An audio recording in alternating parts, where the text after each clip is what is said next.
Hi friends, ரீசெண்டாக நாங்கள் Keezhadi museum போயிருந்தோம். அது சிவகங்கை டிஸ்ட்ரிக்டில் இருக்குது.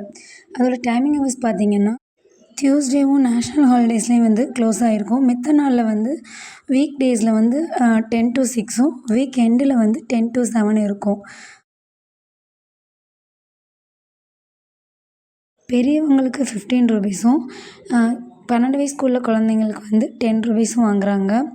இந்த மியூசியம் பார்த்தீங்கன்னா, கிட்டத்தட்ட 2600 ஆண்டுகளுக்கு முன்னாடி வாழ்ந்த மனிதர்களுடைய நாகரிகம், அவங்களுடைய வணிகம், அவங்களுடைய எழுத்து முறை, பழக்கவழக்கம் எல்லாமே எப்படி இருந்துச்சு அப்படிங்கிறதுடைய ஒரு தொகுப்பீடு. இந்த ஆராய்ச்சி வந்து கொந்தகை இடத்துல உள்ள கீழடி அகழ்வாராய்ச்சி இடத்துலேருந்து எடுத்திருக்காங்க. ஸோ நமக்கு மதுரைக்கு ரொம்ப நியராகவே இருக்குது. கண்டிப்பாக அவசியமாக எல்லாருமே போய் பார்க்க வேண்டிய ஒரு தலம். உள்ள ஃபோனெல்லாம் அலோவ் பண்ணாங்க. ஸோ நாங்களும் நிறைய பிக் எடுத்துக்கிட்டோம். அப்போது சிவகார்த்திகேயன் சாரும் வந்திருந்தாங்க. அவங்க ஃபேமிலியோடு வந்திருந்தாங்க. ஸோ அவங்கள வந்து நம்மள மாதிரி ஹியூமன் பீயிங் தானே, ரொம்ப டிஸ்டர்ப் பண்ணக்கூடாதுன்னு சொல்லிட்டு ஜஸ்ட் அவங்களோட ஒரு பிக் எடுத்துக்கிட்டு ஹாய் சொல்லிவிட்டு நாங்கள் நம்ம அடுத்த பகுதியை பார்க்க போகலான்னு போயிட்டோம். ஸோ ஒவ்வொரு ரூம்லேயும் பார்த்திங்கன்னா ஒரு எல்இடி டிவி வச்சுருக்காங்க. அந்த எல்இடி டிவியில் வந்து அப்பப்போ ஒரு குறும்படம் போட்டுக்கிட்டே இருக்காங்க. அந்த பகுதியில் என்னென்ன இருக்குது அதை பற்றி நமக்கு எக்ஸ்ப்ளனேஷன் தெரியாது இல்லையா, அது தெரிஞ்சுக்கிறதுக்காக அந்த டிவியில் எக்ஸ்ப்ளோர் ஆகிட்டே இருக்குது.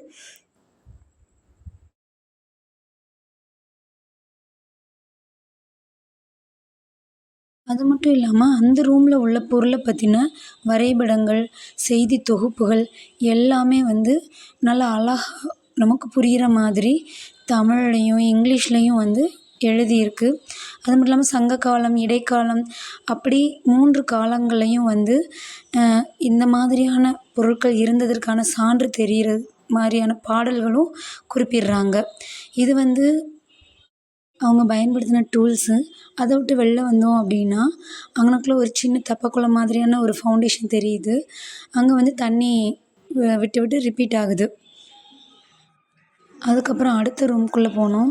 ஸோ அங்கே வந்து ஒவ்வொரு யூனிவர்சிட்டியும் என்னென்ன இது பண்ணாங்க அதை இருந்தது. இப்போ இந்த பார்க்குறோம் இல்லையா, இந்த எலும்பு வந்து ஒரு திமிலுடைய காலை, கிட்டத்தட்ட ஒரு 2600 ஆண்டுகளுக்கு முன்னாடியே இருந்த ஒரு திமிலுடைய காலை இருந்ததுக்கான சான்று நமக்கு தெரியுது. ஸோ அதை பற்றின நிகழ்வு இந்த எல்இடி டிவியில் எக்ஸ்ப்ளோர் பண்ணுறாங்க. சகல வசதியோட நல்ல குடி தண்ணீர், ஏசி, ஃபேன் அப்படி சொல்லி இருக்குது.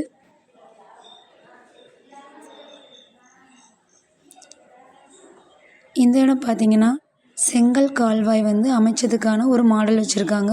ஸோ அதை பற்றின நியூஸும் அங்கனக்குள்ளேயே ட்ராயிங்காக வச்சுருக்காங்க.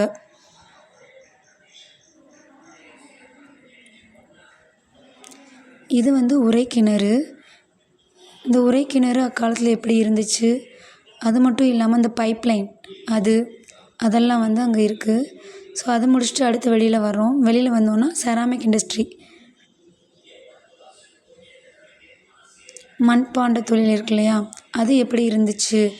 அப்போ வந்து சிவப்பு வண்ணங்களில் பூசப்பட்ட பானைகள் மற்றும் வந்து பார்த்திங்கன்னா கலர் சிவப்பு மற்றும் சாம்பல், வெறும் சாம்பல் நிறமுடைய பானைகள் அதெல்லாம் வந்து இருந்துச்சு.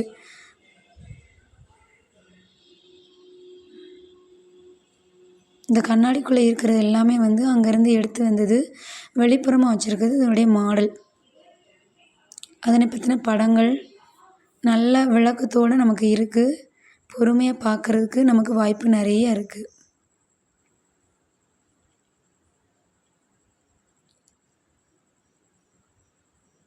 மூடியோடையே அந்த செவ்வண்ணம் பூசின அந்த பானைகள் டிசைனாக இருக்குது. இது வந்து சேமிப்பு கலன். நெல் அதெல்லாம் வந்து சேமிப்பு வச்சுருப்பாங்க இல்லையா, சேமிப்பு கலன், தானியங்கள் அதெல்லாம்.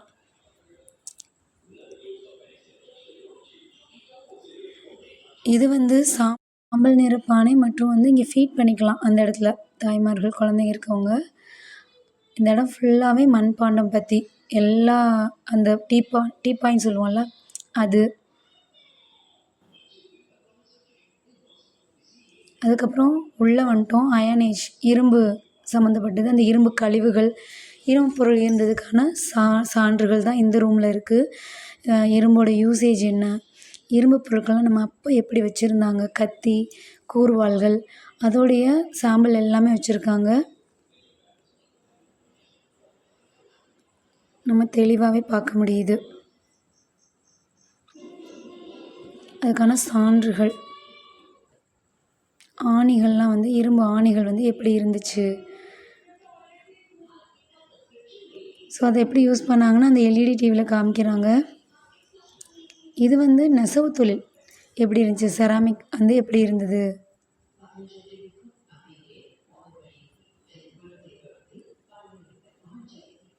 அந்த மணிகளையே வந்து எழுதியிருக்காங்க. துகில் அப்படின்னு சொல்லி எழுதியிருக்காங்க. இது வந்து எலும்பு வச்சே இந்த ஷார்ப் பாயிண்ட்ஸ்.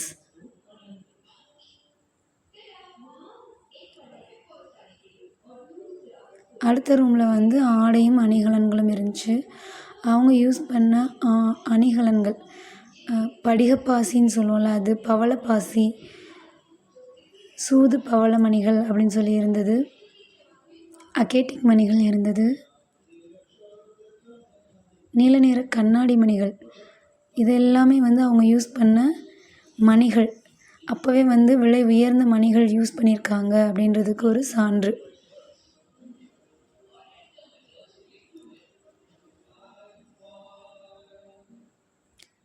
நிறையா அந்த காலகட்டத்தில் இருந்த மரங்கள், அதாவது ஐவகை நிலங்களில் இருந்துச்சு இல்லையா, மருதம், நெய்தல், பாலை, அந்த வகையான மரங்களும் இங்கே வளர்த்துக்கிட்டு இருக்காங்க. ஸோ இந்த இடம் பார்த்திங்கன்னா வணிகம், கப்பலில் வந்து வணிகம் எப்படி இருந்துச்சு, மாடியிலையும் வச்சுருக்காங்க. இதுக்குள்ளே வந்து இந்த வெயிட் எப்படி இப்போ கால்குலேட் பண்ணாங்க, நம்ம யூஸ் பண்ணுவோம்ல சின்ன சின்ன எடை கற்கள், அந்த மாதிரி இது வந்து ரவுண்ட் ஷேப்பில் இருந்தது. அதுக்கடுத்து சுடுமண் முத்திரைகள், அப்புறம் அப்போ யூஸ் பண்ண நாணயங்கள். இந்த நடுவில் ரெட் கலரில் இருக்கிறது கோல்டு காயின். இது வந்து சோழர்கள் காலத்தில் யூஸ் பண்ண நாணயங்கள்.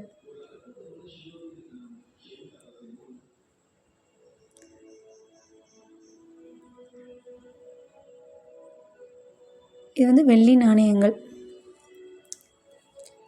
லிஃப்ட் வசதி கூட இருக்குது, முடியாதவங்க இதில் ஏறி வந்துக்கலாம். வீல் சேர் வசதி கூட இருக்குது. செப்பு நாணயங்கள். அப்போ வேறு நாட்டிலேருந்து வணிகம் பண்ணதுக்கான சான்று ரொமானியன்,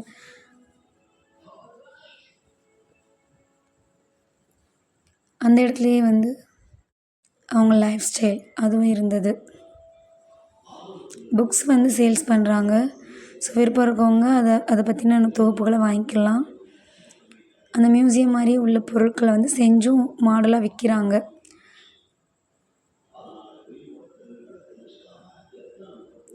ஒவ்வொரு சின்ன சின்ன டீட்டெயில் கூட நல்லா அழகாக, ரொம்ப பார்க்கவே பிரமிப்பாக இருக்குது.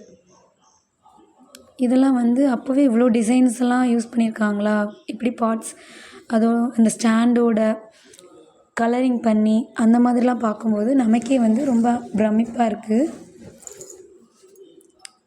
வித்தியாசமான பல டிசைனில் பண்ணியிருக்காங்க.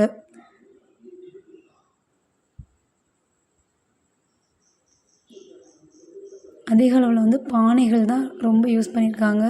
தண்ணி ஊற்றுற ஜக்கு, டீ ஊற்றுற ஜக்கெல்லாம் சொல்கிறோம்ல, எல்லாமே வந்து பானைகள், சுடுமண் பானைகள். அதோட கிராஸ் டயக்ராம்.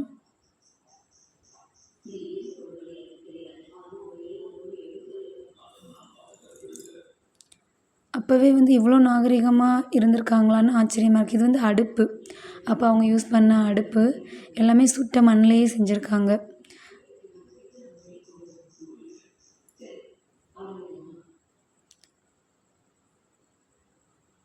இதுதான் வந்து உரைக்கல்னு சொல்லுவோம்ல, உரசுவோம்ல, அந்த மாதிரி சின்ன சின்ன மருந்தரைக்க, மஞ்சள் பூச உரைக்கல். அது கத்திகள் வச்சுருந்தாங்க. அவங்க யூஸ் பண்ண எல்லா திங்ஸுமே வச்சுருந்தாங்க. அப்போவே இவ்வளோ திங்ஸ் யூஸ் பண்ணியிருக்காங்களா அப்படின்னு ரொம்ப ஆச்சரியமாக இருக்குது. கரண்டி, இரும்பு கரண்டி,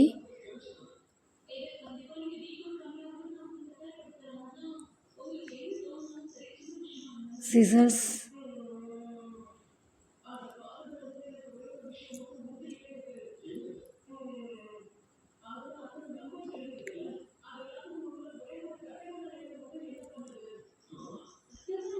2 பக்கம் ஷார்ப்பாக இருக்கிற அயன் பாயிண்ட்.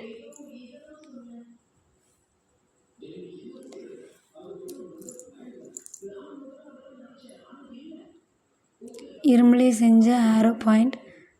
நம்ம குதிரை கட்டுவோம் இல்லையா லாடம், அதெல்லாம் கூட இரும்பில் செஞ்சுருக்காங்க. அப்போவே வந்து இவ்வளோ பொருளும் யூஸ் பண்ணியிருக்காங்களா அப்படின்னு ரொம்பவே ஆச்சரியமாக இருக்குது.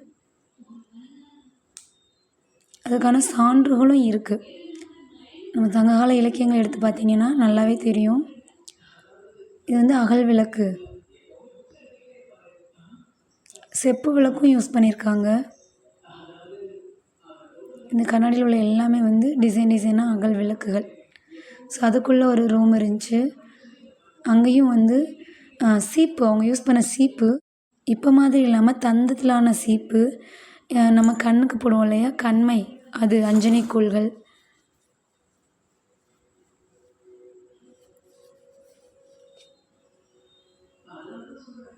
இந்த பக்கம் வந்து பார்த்திங்கன்னா இன்னும் கொஞ்சம் வேலைப்பாடுகள்லாம் நடந்துக்கிட்டு இருந்துச்சு. வெறும் பிக் மட்டும் வச்சுருந்தாங்க. அதோடைய பற்றின குறிப்புகள் கொஞ்சம் தான் இருந்தது. அந்த இடத்துல பூட்டி வச்சுருந்தாங்க.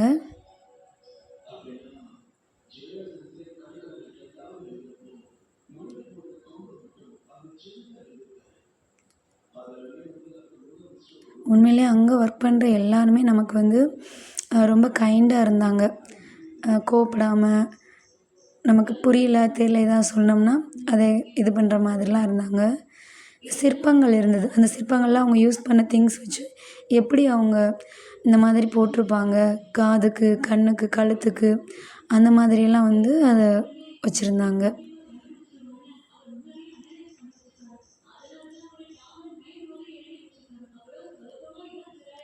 இது வந்து சுடுமண்லேயே செஞ்ச ஒரு நெக்லஸ் ப்ளஸ் தோடு. அப்புறம் கண்ணாடி வளையல், சங்கு வளையல், அதெல்லாமே கூட யூஸ் பண்ணியிருக்காங்க அப்போவே. அவங்களுக்கு அப்புறம் அதையே நம்ம இன்னும் ஃபாலோ பண்ணியிருக்கோம் அப்படின்னு தான் நான் நினைக்கிறேன்.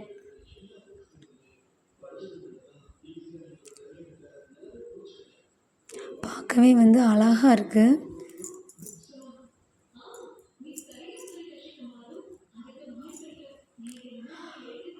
இதெல்லாம் வந்து ஏர் ட்ராப்ஸோட ட்ராயிங்ஸ்.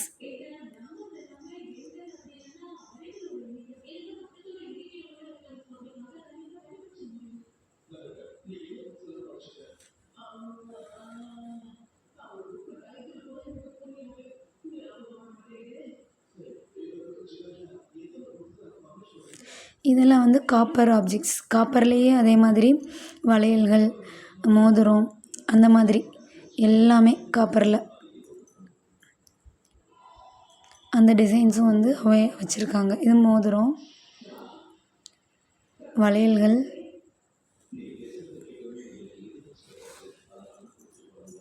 இது வந்து தங்கம், தங்க வளையல், தங்க டாலர், அதோடைய அமைப்பு வந்து வச்சுருக்காங்க. அதை நமக்கு பெருசு பண்ணி அங்கே போட்டிருக்காங்க. எப்படி டிசைனாக யூஸ் பண்ணியிருக்காங்க அப்போது அப்படின்ட்டு.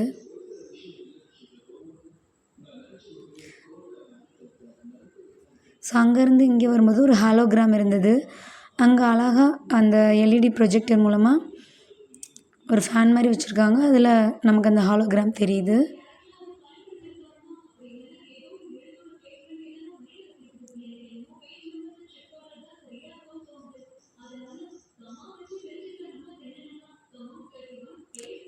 அது முடிஞ்சோன்னா உள்ள பாஸ்ட் டைம், அது விளையாட்டு பொருட்கள் யூஸ் பண்ணோம் இல்லையா,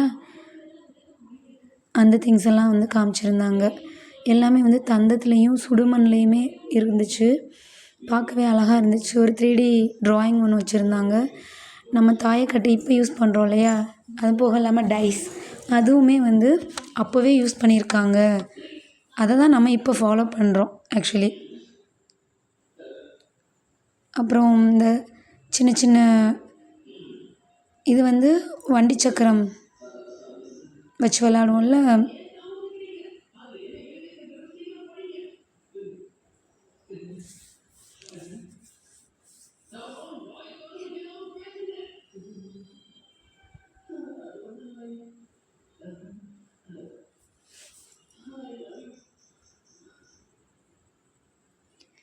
அதுக்கப்புறம் இது வந்து கல் மேலே கல் அடுக்கி வச்சு அடித்து விளையாடுவாங்க அது. அதுக்கப்புறம் இங்கே ஒரு சின்ன ஒரு ஏடிஎம் மிஷின் மாதிரி வச்சுருந்தாங்க. ஸோ அங்கே வந்து இந்த மாதிரி டச் பண்ணால் அந்த திங்ஸ் எல்லாம் நம்ம பார்க்குற மாதிரி இருந்தது. பக்கத்துலேயே வந்து தமிழ் எழுத்துக்கள் வச்சு ஒரு விளையாட்டு மாதிரி வச்சுருந்தாங்க. அவங்க அந்த லெட்டர் இருக்கு இல்லையா, அதுக்கு ஏற்றமான எது கரெக்டான வேர்டு, அப்போ நம்ம கற்றுக்கிறது கொஞ்சம் ஈஸியாக இருக்கும். ஸோ நாங்கள் அதை ட்ரை பண்ணி பார்த்தோம். தமிழ் சொற்களுக்கு நிகழான தமிழ் சொல் என்ன? அந்த எழுத்துக்களை பாருங்கள், வித்தியாசமாக இருக்குது. கரெக்டானது வந்து க்ரீன் கலரில் தெரியும், அதான் வந்து கரெக்டானது வேர்டு. பக்கத்தில் இன்னொரு மிஷினில் வந்து ஆடு புலி ஆட்டம்னு சொல்லி விளையாடுவாங்க இல்லையா, அதுவும் இருந்து.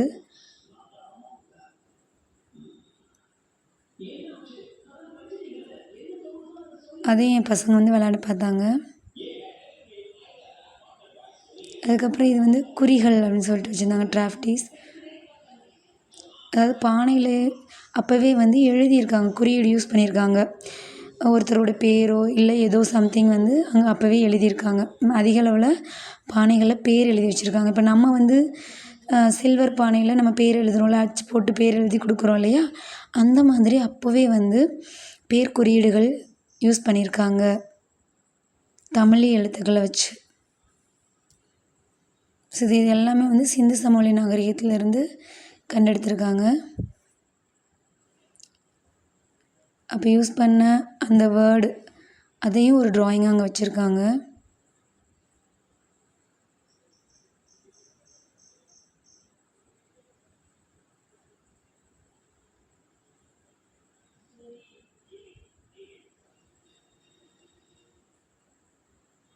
அழகாக வந்து பிக்சரைஸ் பண்ணி காமிச்சிருக்காங்க, நம்ம படித்து பார்த்து தெரிஞ்சுக்கலாம்.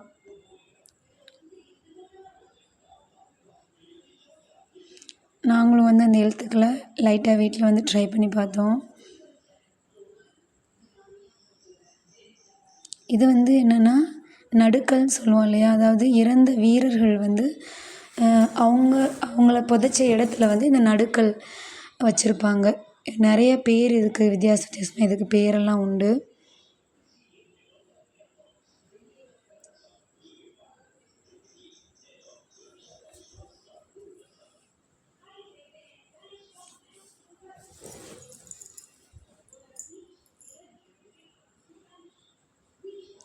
இது வந்து ஈமச்சின்னங்கள், அதாவது வந்து இறந்த அவங்களுக்கு மேலே வச்ச அந்த நடுக்கல், தாலின்னு சொல்லுவோம் இல்லையா, அதெல்லாமே வந்து வச்சுருந்தாங்க. அதை பற்றின பிக்சரும் இருந்தது. இப்போ பார்க்குறது வந்து இந்த தாலியோட மாடல். தாலினா என்னென்னா, இறந்தவங்கள ஒரு பெரிய பானை மாதிரி இருக்கிற பகுதியில் உள்ளே போட்டு அவங்க யூஸ் பண்ண பொருட்களையும் அதுக்குள்ளேயே போட்டுருவாங்க. அவங்களுடைய ட்ரெஸ்ஸிங்ஸு, அவங்க அவங்க யூஸ் பண்ண திங்ஸு, அவங்களுடைய ஜுவல்ஸு எல்லாமே, அவங்க வாள் எல்லாத்தையுமே வந்து அதுக்குள்ளே போட்டு மூடி வச்சுருவாங்க. அக்காலத்துலேயே வந்து பார்த்திங்க அப்படின்னா புதைக்கிறதும் இருந்திருக்கு, எரிக்கிறதும் இருந்திருக்கு. 2 முறையுமே இருந்திருக்கு. இதெல்லாம் வந்து தாலிக்குள்ளேருந்து எடுத்திருக்காங்க, இந்த வாள், கத்தி எல்லாமே. அது வந்து வீரர்களாக கூட இருந்திருக்கலாம்.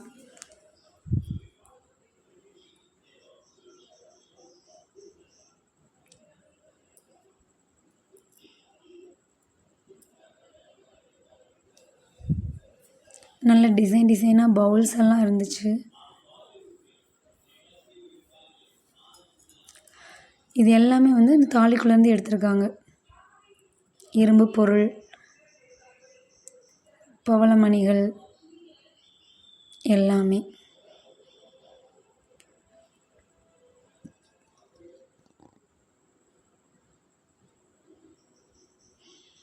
அதுக்கப்புறம் 3D வீடியோ ரெக்கார்டர் வந்து ஒன்று பார்த்தோம். ஸோ அதுக்குள்ளே நம்ம போய் பார்க்கும்போது ரியலாகவே அந்த பிக்சர்ஸ் எல்லாம் இருக்கிற மாதிரியே இருந்தது. ஸோ அதை நம்ம தொட்டு பார்க்குற மாதிரி, நம்ம எல்லாத்தையுமே அந்த காளமாடு பக்கத்தில் நிற்கிற மாதிரி எல்லாமே இருந்துச்சு. முடிச்சுட்டு அதுக்கப்புறம் வெளியில் வரலாம் அப்படின்னு சொல்லிட்டு இந்த வெளிப்புறத்தை வந்து ஃபுல்லாக எடுத்தோம். கடைசியாக வெளில வந்துட்டோம்.